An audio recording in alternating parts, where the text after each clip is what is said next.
योगासनं केल्यानं काय होतं? एक जण म्हटलं आयुष्य वाढतं. मग वाढलेल्या आयुष्यात काय करायचं? तो म्हटलं योगासनं करायचे. प्रश्नच आहे. मी फार कडक पथ्य पाळतो का? मला खूप जगायचं. खूप जगून काय करायचं? पथ्य पाळायचे. जगणं म्हणजे काय? जगणं म्हणजे तेवढंच नाही. मग आमची दृष्टी, मी तुम्हाला गंमत सांगतो. मी एकदा पहाटे फिरायला गेलो. असं नुकतंच असं फटफटलेलं होतं. थोडा दुसरा अंधार होता आणि मला कुणीतरी स्त्री गुड मॉर्निंग म्हटली दुरून. मी गुड मॉर्निंग म्हटलं. घरी आलो. आता असा आनंद काय लपवता येत नाही ना.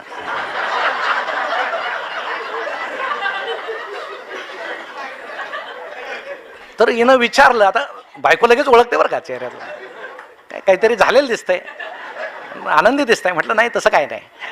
नाही सांगा म्हणे. नाही काही नाही म्हटलं. फिरायला गेलो होतो आणि कोणीतरी स्त्री मला गुड मॉर्निंग म्हटली. ती म्हटली मीच होते.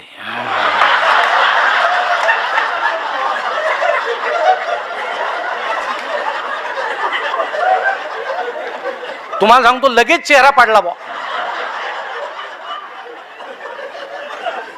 मग तिनं विचारलं, परस्त्री गुड मॉर्निंग म्हटल्यावर आनंद होतो, बायको म्हटल्यावर दुःख होतं असं का? विचार करण्यासारखी गोष्ट आहे ना. सुख आपल्या जवळ आहे. आम्ही नाही ते मानत. ते मानण्याची क्षमता, ती दृष्टी आमच्यात आली पाहिजे. आम्ही ती सकारात्मक दृष्टी पाहिजे आमच्यामध्ये. आम्ही कायम नकारात्मक. काही लोक तुम्हाला सांगतो अशा आहेत ना, प्रत्येक गोष्ट त्यांना असं वाटतं की नकारात्मक आहे. म्हणजे हे साहेब खूप उशिरानं घरी आले म्हणून त्यांची पत्नी त्यांना असं म्हटली की किती उशीर केला तो? मगापासून बंड्या म्हणतोय माकड पाहायचं माकड पाहायचं.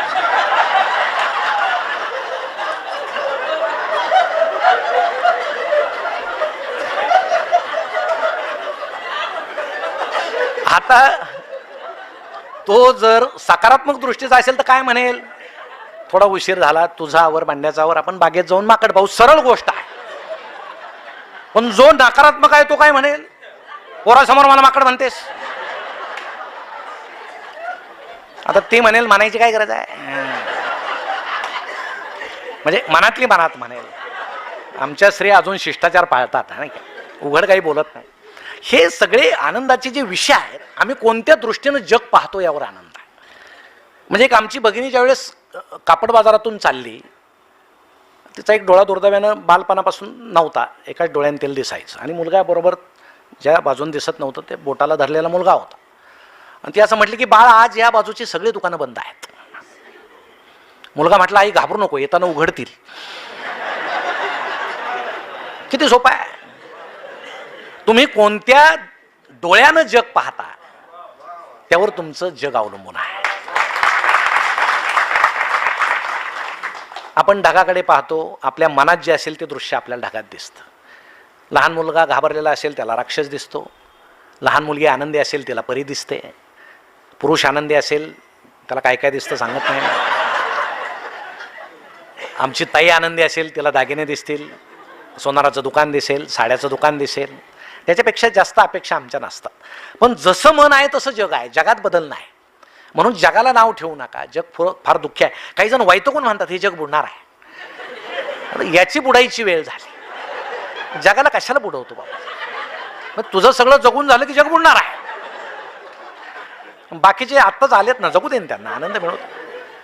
आम्ही ते करत नाही. हा फार मोठा प्रश्न आहे. म्हणून सकारात्मकतेनं, चांगल्या भावनेनं जगाकडे पाहणं. आणि हे काय, आपल्याला जो आनंद मिळतो ना, तो आनंद किती छोटा किती मोठा नाही, तो आनंदच असतो. पण आपण दुसऱ्याच्या दुःखात आनंद मानतो. ही प्रवृत्ती असते काही लोकांमध्ये. त्याचा मुलगा नापास झाला म्हणून आपल्याला आनंद होण्याचं कारण नाही, पण ती वृत्ती आपल्यामध्ये असते आणि ती वृत्ती आयुष्यभर आपल्याला दुःखी करणारी असते. म्हणजे एका मनुष्याला लॉटरीचं तिकीट लागलं 2 लाखाचं, शेजाऱ्यानं फटाके वाजवले. गावाला आनंद वाटला शेजारी असावा असा. लॉटरी यायला लागली, फटाके यानं वाजवले. सगळे म्हटले तुझ्यासारखा शेजारी आम्हाला पाहिजे. लॉटरी त्याला लागली, तू फटाके वाजवले. तो म्हटला तसं काही नाही, त्याला तिकीटच सापडत नाही म्हणून मी फटाके वाजवले.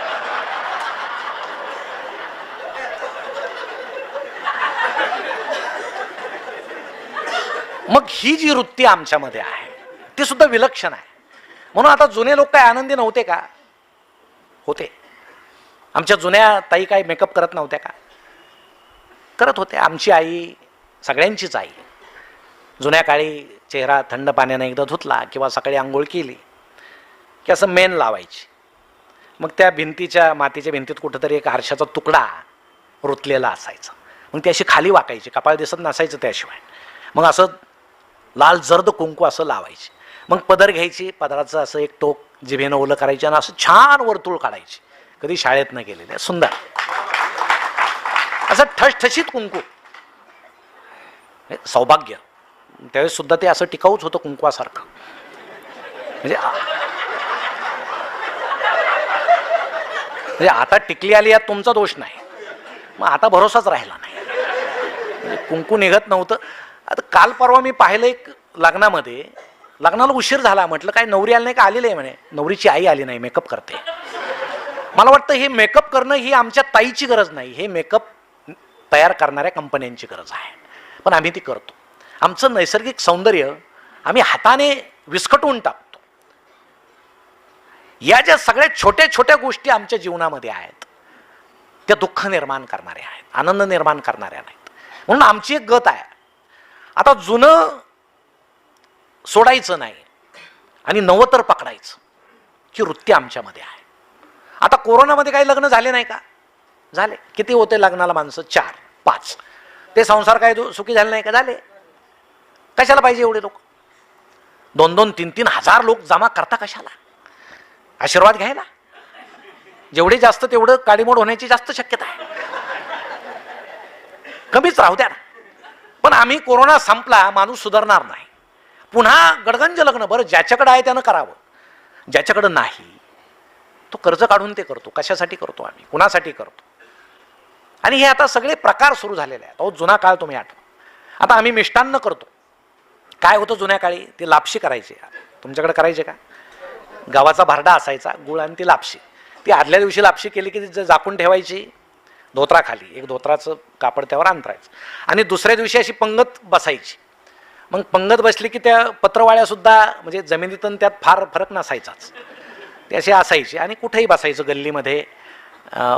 मग ती लापशी वाढायला सगळं गाव पळायचं.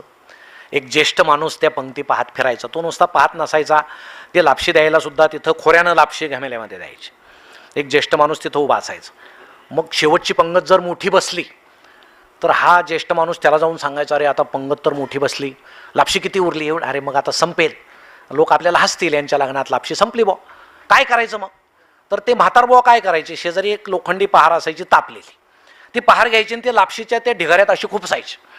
ती खुपसल्याबरोबर सगळ्या लापशीला करपट वास यायचा आणि लोक लापशी खात नसायचे. म्हणजे वाढली नाकाचा, नको बाबा वास येतो.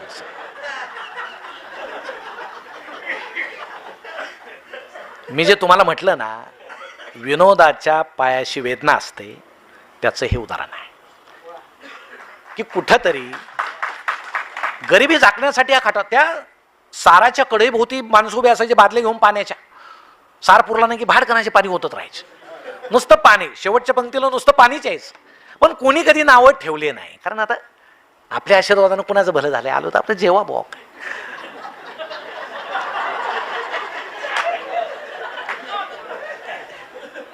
मग स्त्रिया कधी त्यांना आम्ही पहिल्या पंक्तीत बसू दिलं नाही. मग का दिलं नाही हा प्रश्नच आहे. अजूनही स्त्री दाक्षिण्य वगैरे म्हणतात. स्त्री दाक्षिण्याच्या सभेला सुद्धा पुरुषच आधी बसतात. मग का बदल होत नाही? मी आमच्या आजोबांना विचारलं की स्त्रिया का आधी बसत नाही? ते म्हटले फार ते गप्पा मारत जेवतात म्हणे. पुरुषाचं कसं असतं, पटकन जेवलं म्हणजे रवंथ करत गावभर फिरायला मोकळा होतो. आपण काय करतो, बनावट प्रेम असतं आपलं, बनावट.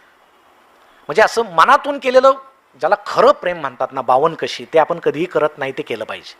म्हणजे देवाच्या पाया पडायचं ना, लक्ष चपलेकडं, ते देवावर केलेली खरी भक्ती नाही. जाऊ दे, ती चप्पल गेली तर आपण म्हणतो दरिद्री गेली बुवा, जाऊ द्या गेली तर. पण तुम्ही देवासमोर आलात. म्हणून विवेकानंदांनी प्रेमाचे जे 3 त्रिकोण सांगितलेले आहेत की प्रेमामध्ये व्यवहार नसावा, एक निस्सीम प्रेम असावं, जसं विवेकानंदांचं रामकृष्ण परमहंसांवर होतं.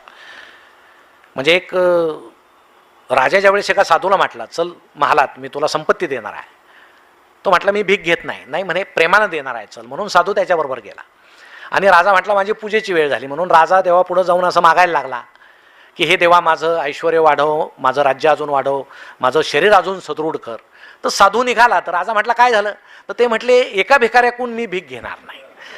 तूच इतका भिकारी आहेस की तू राजाला भीक मागतो, तुझ्याकडून मी कशाला काय घेऊ? तर हे प्रेमात तो भिकारीपणा नको, प्रेमात भय नको. एखादी स्त्री रस्त्यानं चालली, एक कुत्रं धावून आलं तर ती स्त्री घाबरेल, पण तिच्याबरोबर जर मुलगा असेल तर स्त्री त्या मुलाला मागं करून त्या कुत्र्यासमोर असं उभं राहील. हे प्रेमात भय नसतं, हे खरं प्रेम असतं. पण आमचं सगळंच कसं बनावट झाल्यामुळं आता आमचे काही तरुण मुलं इथं आहेत. काय प्रेमाचे प्रकार आहे? व्हॉट्सअपवर काहीतरी पाठवायचं, तिकडून मेसेज येतो, दिवसभर हे लटकत्यात फिरतं. काय झालं? काय आता काय सांगायचं तुम्हाला काय झालं? अहो काय आता ते इमरोजची गोष्ट वाचली ना तुम्ही परवा? नसली वाचली तर वाचा. आणि त्याच्या पलीकडे एक उदाहरण तुम्हाला सांगतो, माहिती असावं म्हणून. तुम्ही जर 40 गावला गेलात, त्या फलाटाच्या कडेला एक बंगला आहे. तर आता मध्ये घरं झालेत, पण पूर्वी तो बंगला आणि सरळ रेल्वेच असायची तिथं. आपण ते अलीकडं उतरलो की तो पूल ओलांडून पलीकडं तुम्ही जा. के मूस, हा के मूस कॉलेजमध्ये मुंबईत शिकत असताना विल्सन कॉलेजमध्ये त्याचे आई वडील ज्यावेळेस निघाले 40 गावला व्यापारासाठी, त्याची एक मैत्रीण होती आणि रेल्वेमध्ये वाटं लावायला येताना ती त्याला असं म्हटली की मी उद्या रात्रीच्या रेल्वेनं येईल, आपण दोघं एकत्र जेवण करू. म्हणून ते निघून आले, त्या बंगल्यामध्ये राहायला लागले. रात्री 1-1:30ला ती जनता एक्सप्रेस येते. हा के मूस कागदी बुके घेऊन पायरीवर यायचा की ही आज रात्रीच्या मेलनं येईल, उद्या येईल, परवा येईल. किती वर्ष वाट पाहिली? 50 वर्ष. 50 वर्ष के मूस रोज रात्री पायरीवर येऊन उभा राहायचा. ती आली नाही. आणि तो के मूस कोण होता हे त्या बंगल्यात जाऊन पहा. तो किती फोटोग्राफर कसा होता, त्यानं काय काय फोटोज काढले. 300 जागतिक दर्जाचे बक्षिसं त्याला मिळाले, त्यानं एकही पाकिट उघडलं नाही. किती डॉलर्स आणि किती पैसे. कधी 40 गावला गेलात तर पहा. हे याला प्रेम म्हणायचं. विनाकारण आपलं काहीतरी वल्गरपणा ज्याला आजच्या भाषेमध्ये म्हणतात. अहो पूर्वी प्रेम करायचेत ना. म्हणजे ते राजपुत्र चिठ्ठी लिहायचा आणि कबुतराजवळ द्यायचं. कबूतर ते बरोबर त्या राजकन्यालाच नेऊन द्यायचं. ते काही राजाच्या खांद्यावर जाऊन बसत नव्हतं. म्हणजे प्राणी आणि पक्षी आपल्यापेक्षा प्रामाणिक आहेत. हे मनुष्य जे लबाडीनं वागतो ना, त्यामुळे हे सगळी समाज व्यवस्था बिघडलेली आहे. आणि आता आमचे काही जुने लोक असं म्हणतात मला की ठीक आहे आनंदी राहा. एक व्हिडिओ आहे, मी पूर्वी, तुम्ही तो नंतर ऐका किंवा ऐकू नका, पण ते व्हिडिओचा एक फायदा मला फार वेगळा झाला. सेवानिवृत्तीनंतर कसं जगावं. आता मला रोज सेवानिवृत्त लोकांचे फोन येतात आणि सेवानिवृत्त लोकांचे फोन आले होते काय 1-2 मिनिटाचे नसतात. त्यांनाही बोलावं असं वाटतंच, तेवढा वेळ मी देऊ शकत नाही. परंतु जगामध्ये किती वेदना लपलेली आहे ते मला त्यांना समजतं. म्हणून मी नेहमी म्हणत असतो, आपलं वय होत गेलं ना, निसर्गाच्या विरोधात तुम्ही वागू नका. जसं वय होत जाईल निसर्ग आपली सोय करत असतो. म्हणजे तुम्हाला कमी ऐकू यायला लागलं ना, निसर्गानं केलेली सोय आहे. कारण तुमच्याविषयी कोणी चांगलं बोलेल याचा भरोसा राहिलेला नाही. पण आपल्याला पुन्हा पुन्हा ते यंत्र कानात घालायची सवय आहे. तुम्हाला निसर्ग ठार बाहेरा करतो, खूप आनंदी करतो. घरामध्ये तुम्ही थांबा, सासू सून किंवा मुलगा सून समोर बोलते, तुम्हाला ऐकूच येत नाही ना, आनंदी आहे. आणि तुम्ही जर ते यंत्र घातलं ना, फाडकन काहीतरी ऐकू येईल. कशाला यंत्र घालता? तुम्हाला कमी दिसायला लागलं, निसर्गानं केलेली सोय आहे. तुम्हाला पाहण्यासारखं अपेक्षित काही राहिलेलं नसतं. सगळं दुसर होत गेलेलं असतं. पुन्हा आम्ही जाडजाड भिंगाचे चष्मे लावून पाहतो आणि नको ते पाहिल्यानं ते दुःख आमच्या पात्रात पडतं. म्हणून वृद्धाप काळामध्ये सुद्धा आनंदी जगण्याचे कसे प्रकार आहेत की थोडा आपला अहंगंड जगण्यातला आपण सोडला पाहिजे. आपण आता करते नाहीत, आपला मुलगा करताय. कुठेतरी आपण कधी काळी घेतलेला ब्लॅक अँड व्हाईट टीव्ही मुलानं विकला, तुम्हाला नाही विचारलं, विकला. कुणाच्या सांगण्यानं विकला तुम्हाला माहित आहे? काही बोलू नका. नवीन कलर टीव्ही आणला, आणल्यावर हे सांगा की बाळ तुला माझी किती काळजी आहे, मला कमी दिसायला लागलं म्हणून तू मोठा टीव्ही आणला. त्या मुलाला मनात लाज वाटेल की आपण बाबांना एका शब्दानं का होईना विचारायला पाहिजे होतं. खेड्यामध्ये पारावर 2 वृद्ध ज्या वेळेस बसले, एक जण म्हटला काय जमाना आलाय, म्हणे काय झालं? माझी सून मला चहा देताना डोक्यावर पदरच घेत नाही. दुसरा म्हटला मला चहाच देत नाही. तुला पदराचं काही पडलंय का? घे ना बाबा, गुपचूप पे. तुला अजूनही पदर पाहत सुटला तर चहाच मिळायचा नाही. हे बदलणं गरजेचं आहे. जसं आमचं, आणि एक लक्षात ठेवा, पहाटे सूर्य उगवल्यानंतर जशी आकाशामध्ये लाली गुलाबी असते सुंदर, तशी मावळताना सुद्धा असते. म्हणजे आपलं वृद्धत्व सुद्धा सुंदर असतं. आपण ते केलं पाहिजे सुंदर, आपण ते करत नाही. आपण आपल्या नव्या पिढीला नावं ठेवतो, अपत्यांना नावं ठेवतो. जसा काळ बदलेल, तुम्ही सुद्धा तुमच्या वडिलाच्या फार पुढे होते 4 पावलं, आता तुमचे मुलंही 4 पावलं पुढे असणार आहेत. हे कुठंतरी मनानं लवचिकतेनं, जर आता पेन्शन असेल त्याचं बरं असतं, जरा 25 तारखेपासून जरा चहामध्ये दूध जास्त पडतं, म्हणजे सगळ्यांचंच मी सांगत नाही, आलं जास्त पडतं, सुंठ वगैरे. मग 1 तारखेपर्यंत असा सुंदर चहा मिळतो स्पेशल. 1ला पेन्शन झाली की 2 पासून कोरा सुरू आमचं, 25 पर्यंत अडचण नाही. आमचे एक ओळखीचे बाबा होते, पेन्शन होते त्यांना, ते बँकेत गेले की ते सुनेनं पेन्शन घेतली की पटकन ते पायमोज्यामध्ये 2-3 नोटा लपवायच्या, आपल्याला खर्चायला पाहिजे बघ. ते लक्षात आल्यापासून आता सून रोज त्यांना सांगते, वासील पायमोजे धुवायला द्या रोज, असं काही तुमच्याजवळ ठेवणार नाही कोणी, आणि ते काही आपल्याला नको सुद्धा. एक ठीक आहे, आपण आनंदी राहतोय, आनंदानं कसं जगायचं. एक कार्यित्री प्रतिभा आणि भावयित्री प्रतिभा नावाच्या 2 प्रतिभा आहेत. कार्यित्री प्रतिभा निर्माण करते, कथा निर्माण करते, कविता निर्माण करते, काव्य निर्माण करते, बोलायला भाग पाडते. ती आपल्यात नसेल म्हणजे दुःख नाही. भावयित्री प्रतिभा म्हणजे त्याचा आस्वाद आपल्याला घेता आला पाहिजे. मग आपल्यात कार्यित्री नसेल, भावयित्री तरी आहे ना, पण ती जर नसेल तर आपल्यामध्ये आणि शिंगे आणि शेपूट नसलेल्या पशुमध्ये आपण ते पशुच आहोत. एखादा चांगलं खेळत असेल, आनंद लुटा ना, काही खरं नाही. चित्र आहे, काय समजतच नाही. ही कविता आहे, बोगसच आहे. कथा, याचं काय खरं आहे. वक्ता नुसताच हसून गेला. तुम्हाला पाहिजे काय.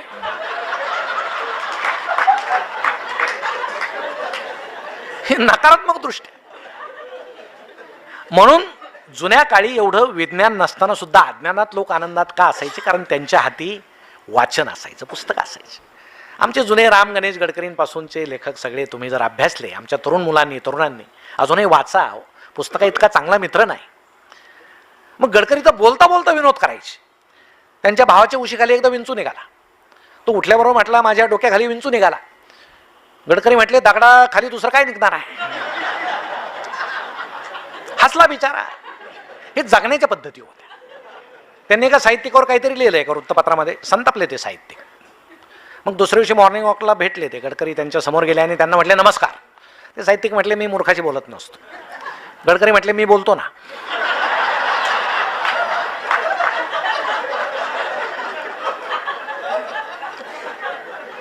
आता आम्हाला हे जे जुनं सौंदर्य आहे, हे साहित्यातलं सौंदर्य आहे.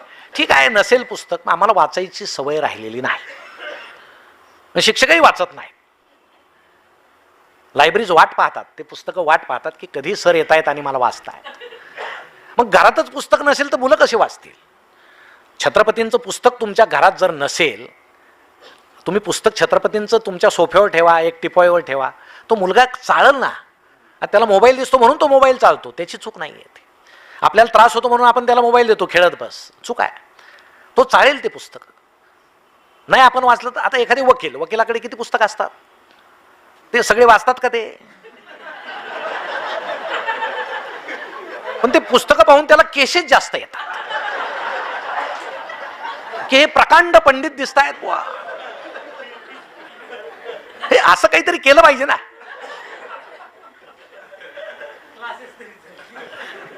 पण हे आम्ही करत नाही. म्हणून आमच्या जगण्याच्या पद्धतीच ज्या आपल्या हातात आहेत. नवीन पिढीवर संस्कार काय नाही भाऊ माझ्याकडून. आणि मुलं जे बिघडतात ना, ते तुम्ही संस्कार केले आणि पुढे जाऊन बिघडले, तुमच्या संस्कारामुळे ते बिघडत नाहीत. ते जे बिघडतात त्याला सवय मानतात. ते मित्रांच्या समाजाच्या सवयीनं बिघडतात. तुम्ही केलेल्या संस्कारात काही खोट नसते, परंतु ते संस्कार पुढं सवयीत बदलतात आणि मुलं बिघडतात. म्हणून स्वतःला तुम्ही आत्मवंचना करून घेऊ नका की मी याला असं घडवलं ना, हा असाच करेल. तसं नाही, पण निदान त्याला जाणीव, वेळोवेळी जाणीव करून देणं फार महत्त्वाचं आहे. म्हणून सौंदर्य सगळीकडे आहे, ते आम्ही भोगलं पाहिजे. आमच्या भाषेत सौंदर्य आहे. आम्ही आता हिंदी बोलतो. हॉटेलमध्ये गेल्यावर वेटर मराठी असलं तर आम्ही हिंदी बोलतो. मराठी बोला. आम्हाला इंग्रजी बोलण्याचा सोस आहे. सार्वजनिक ठिकाणी कोणी दिसलं की आम्ही इंग्रजी बोलतो. तो सोस आम्हाला आहे. इंग्रजी बोलली पाहिजे, जागतिक भाषा आहे. पण मराठीला आम्ही साफ विसरून चाललो. किती सौंदर्य आहे आमच्या मराठीत. तुम्ही मराठीचा अभ्यास करा. 2-3 तुम्हाला उदाहरणं सांगतो. प्रत्येक शब्दामागे इतिहास आहे. कानामागून आली आणि तिखट झाली. कशी आली म्हण. पूर्वी लोक, आता आपण म्हणतो ती धाकटी सून आली आणि ती थोरलीपेक्षा जरा जास्त शिरजोर आहे, मग म्हणतात लोक कानामागून आली आणि तिखट झाली. नाही, पण पूर्वी कसं असायचं, मिरचीचं रोप आहे. मिरचीला आधी पानं येतात, नंतर मिरची येते. म्हणून जुने लोक म्हणायचे पानामागून आली आणि तिखट झाली. कोणीतरी पानाचा दुमडून कान केला. सुरू झालं, कानामागून आले आणि तिकडे झाली. आपल्याला काय अर्थ महत्वाचा आहे. पुलं सांगतात ते घर बांधताना, ते आपल्याला हाऊस असते ना, नवीन घर कुणी आलं की अरे चला बघायला, हे बेडरूम आहे, हॉल आहे, इथपर्यंत ठीक आहे, हे टॉयलेट आहे, अरे वा. पाहणारे म्हणतात अरे वा, त्यात अरे वा काय, यानं दाखवू नये, यानं अरे वा म्हणू नये. पण त्याचं आता पुलं सांगतात ते, मी घर पाहायला गेलो तर त्यानं एक वीट माझ्या हातात ठेवली, ही मी घरी तयार केलेली वीट आहे, हे बाहेरून आणलेली वीट आहे. आणि पुलं त्याच्या मागे ते विटा घेऊन फिरत होते दोन्ही पण. मग पुलं त्यावेळेस म्हणतात वीट येणे म्हणजे काय हे त्यावेळेस मला समजलं. हे फार सुंदर सगळं आहे. झाकली मूठ, छान म्हण आहे. कशी आली? फार पूर्वी एक पुजारी मंदिरामध्ये पूजा करायचा मनोभावे, आणि त्याला समजलं की या राज्याचे महाराज आता दर्शनाला येणार आहेत. मग आता महाराज येणार म्हटल्यावर ते आल्यानंतर काहीतरी मोठी भेट देवाच्या पायाशी ठेवतील, तिजोरीत काहीतरी प्रचंड खजिना टाकतील. ते बिचाऱ्यानं कर्ज काढलं, ऋण काढलं, आणि सगळ्या मंदिराचा परिसर सजवला, रंगरंगोटी केली वगैरे वगैरे. महाराज आले, 2 आणे टाकून गेले. काही काही महाराज असतात ना असे, 2 आणे. आता पुजारी म्हटला हा पश्चातापच झाला, आता हे कसं ऋण फेडायचं, कसं कर्ज फेडायचं कसं. मग त्यानं राज्यात दौंडी फिरवली की महाराज दर्शनाला आले होते, त्यांनी एक अमूल्य गोष्ट देवाच्या चरणी वाहिलेली आहे, त्याचा लिलाव मी उद्या करणार आहे, सगळ्यांनी मंदिराच्या प्रांगणात यावं. मग आता महाराजांनी टाकलेली वस्तू म्हणजे काहीतरी मोठी असणार, सगळे लोक तिथं जमा झाले. मग पुजाऱ्यानं ती मूठ अशी पकडली, 2 आणे धरले त्यामध्ये, आणि बोला म्हणे लिलाव. आता कोणाला वाटलं हिरा असेल, माणिक असेल, मोती असेल, कोणी 50,000 मोहरा, 1,00,000 मोहरा, लागले बोलायला लोक. हे एका सैन्यानं ऐकलं, तो धावत गेला महाराजांकडे, म्हटला महाराज घोटाळा होईल. म्हणे काय? त्या पुजाऱ्यानं जर मूठ उघडली, सगळ्या राज्यात तुमची अप्रतिष्ठा होईल. मग महाराज म्हटले धावत जा, त्याला सांग 1,25,000 देतो पण मूठ उघडू नको.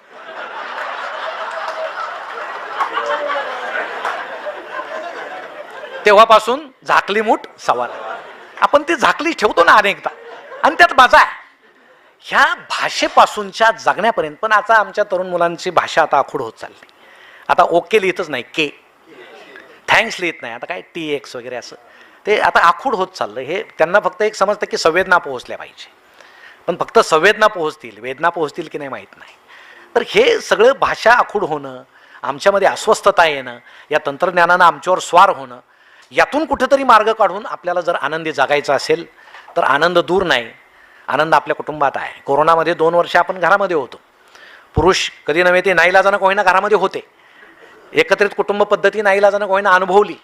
पूर्वी कसं जयवंत दळवी सांगतात, त्यांच्या घरी जवळजवळ 40 माणसं होते कोकणामध्ये, आणि जेवायला बसताना सर्वात वृद्ध माणूस आधी बसायचा, ज्येष्ठ, मग त्याच्यापेक्षा कमी व्हायचा, सगळ्यात शेवटी मुलगा, असे सगळे जेवायला रांगेत बसायचे. मग सगळ्या स्त्रिया वाढायला यायच्या घरातल्या, डोक्यावर पदर घेऊन वाढायच्या. त्यावेळेस साड्यांना पदर होते.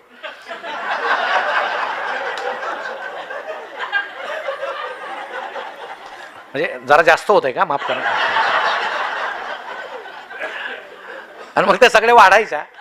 तर दळवी लहान होते जयवंत, ते सांगायचे आमरस जर कधी केला ना, मला माझ्या आईला आमरस खूप आवडायचा, आणि माणसं असे भुरुक भुरुक करत आमरस पिऊन टाकायचे ना, मला वाटायचं आमरस संपेल, म्हणून मी एक वाटी पटकन प्यायचो, दुसरी वाटी घ्यायचो आणि मागे ठेवायचो गुपचूप लपून, आणि पंगत संपल्यावर हळूच आईकडे जायचो, आई हे बघ आमरस संपला, तर हे बघ तुला ही वाटी.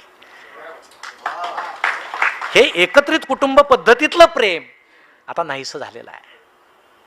साड्या सुद्धा बाहेरचे वर्षातून एकदाच यायचा साडीवाला, आणि घरात काय साड्या घ्यायच्या त्या निवडायच्या साड्या. आता सगळं स्वातंत्र्य आम्हाला मिळालेलं आहे शिक्षणामुळं. जिजाऊ असतील, सावित्रीबाई असतील, यांच्यामुळं आज आमची ताई एवढं स्वातंत्र्य उपभोगते. आता पुरुषांना सुद्धा पुरुष हक्क समित्या स्थापन करण्याची वेळ कधी कधी आली. साड्यांच्या दुकानाबाहेर पहा काही पुरुष कसे उभे असतात असं, पण त्यांना करा उभं, काही फरक पडत नाही, कारण त्यांनी तुम्हाला तसं उभं केलेलं आहे पूर्वी, नाही. मग हे सगळं जर आनंददायी घडतंय तर दुःख कुठं आहे, अस्वस्थता कुठं आहे, वेदना कुठं आहे, ती विसरा. म्हणून जाता जाता मी एकच उदाहरण तुम्हाला सांगणार आहे. एक 70-80 पानाची कादंबरी आहे, तुम्ही ती वाचा. कादंबरीचं नाव आहे अर्थाच्या शोधात. लेखक आहे व्हिक्टर फ्रँकल. काहींनी वाचली असेल. त्या माणसाचं दुःख तुम्ही वाचा. तो ज्यू होता आणि हिटलरच्या सैन्यानं त्याला उचलून नेलं. आगगाडीत प्रवास करून 2-3 दिवसानं ते जिथं पोहोचले, हिटलरची छळ छावणी, आणि तिथं त्या सैन्यानं डावीकडे एक रांग केली. डावीकडे कुणाची रांग? आजारी स्त्रिया, लहान मुलं, आजारी पुरुष डावीकडं, जरा सदृढ पुरुष उजवीकडं. मग व्हिक्टरनं विचारलं त्या सैन्याला, त्या डाव्या रांगेत माझा एक मित्र आहे, तो मला पुन्हा भेटेल का? त्यानं सांगितलं भेटेल. ते दूर बघ, ते बॉयलर आहे ना, त्याचा धूर निघतोय ना, त्यात तो तुला भेटेल. तुम्हाला आश्चर्य वाटेल, हिटलरनं त्याच्या कारकिर्दीमध्ये 15 कोटी लोक बॉयलरमध्ये जाळून मारले. 15 कोटी. मग ह्या व्हिक्टरला बर्फामध्ये काम करावं लागलं, प्रचंड काम. बोटं काळे निळे पडायचे. डॉक्टर यायचे, बोटं तपासत नव्हते, चिमट्यात पकडून उपसून फेकायचे. त्यांना एकदा प्रेतं पुरायला सांगितले. प्रेतांचा ढिगारा होता आणि त्या एका सैनिकानं पाहिलं तर वरच्या प्रेताचा पोटाचा भाग गायब होता, आतडे वगैरे गायब होते. ते व्हिक्टरला म्हटले, आधी हे शोधा, कुठं गेलं शोधा. व्हिक्टरनं ते शोधलं. ते किचनमध्ये पातेल्यात शिजत होतं. त्यानं 2.5 वर्ष जे छळ सोसला, जे दुःख सोसलं, पण त्यानं मनाशी एक ठरवलं, मला जगायचंय, मला मरायचं नाही, मला आनंदी जगायचंय. 2.5 वर्षानं रेड क्रॉसच्या सैन्यानं त्यांची सुटका केली. तो बाहेर आला आणि नंतर अनेक वर्ष व्हिक्टर आनंदानं जगला. तुम्ही मला सांगा, त्याचे इतकं दुःख आपल्याला आहे का? आपण विनाकारण दुःखाला कुरवळत बसतो, विनाकारण छोटं दुःख मोठं करत बसतो. बायको बोलली म्हणून दिवसभर नाराज राहणारी माणसं आहेत. ते का दुःख आहे का? कशाला नाराज राहता तुम्ही? म्हणजे दुसरा काही सल्ला मी तुम्हाला देणार नाही, पण नाराज कशाला राहतो? मग हे दुःख छोटे छोटे सोडून द्या. ज्यावेळेस जगातील विशाल दुःखाची ओळख होते ना, त्यावेळेस आपलं दुःख आपल्याला छोटं वाटतं. म्हणून विशाल दुःख पाहायला शिका, त्यावेळेस आपलं दुःख आपल्याला क्षुद्र वाटेल आणि आपण आनंदी होऊ. म्हणून मी सांगितलं म्हणून तुम्ही आनंदी जगाला असं मी म्हणत नाही. हे प्रत्येकाच्या शरीरावर, कुटुंबावर, आर्थिक परिस्थितीवर पैशानं आनंदी होत नाही. गरजेपुरता पैसा असेल, पैशामागे पळू नका. खूप पैशामागं पळालेले माणसं शेवटी म्हणतात मी हे काय केलं, पण वेळ गेलेली असते. गरजेपुरता पैसा असेल, माणसं आपल्या जवळ असतील, प्रेम करणारे असतील, तर निश्चित आपल्याला आनंद मिळेल. म्हणून रस्त्यानं चालताना आजूबाजूला पहा, एखाद्या पानावर दवबिंदू पडलेला असेल, तो आपल्याला आनंद देऊन जातो. एखादं फूल असेल, त्या फुलाखालचे काटे पाहू नका, त्या फुलाचा सुगंध पहा, तो आपल्याला आनंद देऊन जातो. एखादा दिव्यांग आपल्याला दिसतो, तो मोठ्या हिमतीनं चाललेला असतो, तेव्हा आपण मनात म्हणा, मला 2 धडधाकट पाय आहेत, तरी माझं मन दिव्यांगासारखं काय. या सगळ्या गोष्टी जर आपण मानसिकतेनं स्वीकारल्या तर जगण्यात आपल्याला निश्चित आनंद वाटेल. आणि या व्याख्यानमालेनं गेले 19 वर्ष आपल्याला जो आनंद दिलेला आहे, अशा चतुरंग प्रतिष्ठानचे मनापासून आभार मानून या ठिकाणी मी थांबतो. धन्यवाद.